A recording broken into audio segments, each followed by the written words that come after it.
Duela 40 urte, Zara eta Etxalarra artean, hilda agertu zen Jose Bernardo Bidaola Txirrita eta politiko-militarreko kidea. 1976ko apirilaren 25ean, Guardia Zibilarekin tiroketa bat izan zuten mugan, Lizarietako gainean, eta maiatzaren 28an azaldu zen haren gorpua, Zara alderako basoan, erreka batean.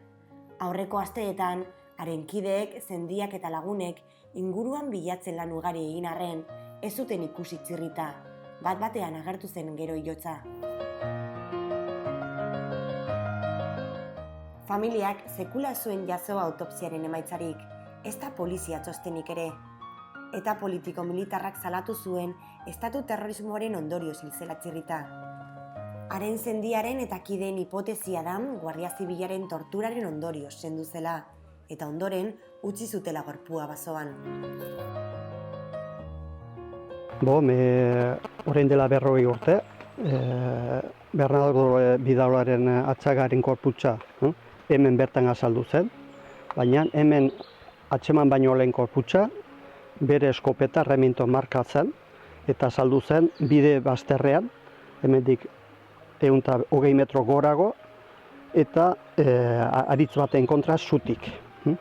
Orduan zer gertatu zen hor, zergaitik eskopetan eta bera hemen, zergaitik bere korputza ezen etxanda istripu baldin bazen, zergaitik erdi eserita moduan edo konkortua pixkata aintxinean, hori zer gertatu zen hor, nire hipotesi da norbait atxiki zuen kutxa batean edo frigo batean edo lako zerbait. Hemen egon baldin bazen hilabete bat eta 3 egun, bere korputza egoera anitz txarrago izango zen. Hemen ibiltzen dira aseriak eta abar. Eta eskuak eta olako gauzak ezen ukituak izan. Duela hilabete batzuetatik, Txirrita zenaren etxekoek eta lagunek kasua aztertzeari ekin zioten eta liburuska bat osatu duten. Gaur arratsaldean aurkeztuko dute Tolosan.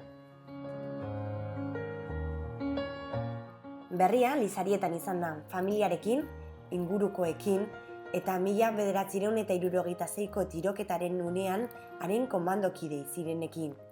Ostegun honetan, erreportaje bat argitaratuko du, aurrerapen bat da hau.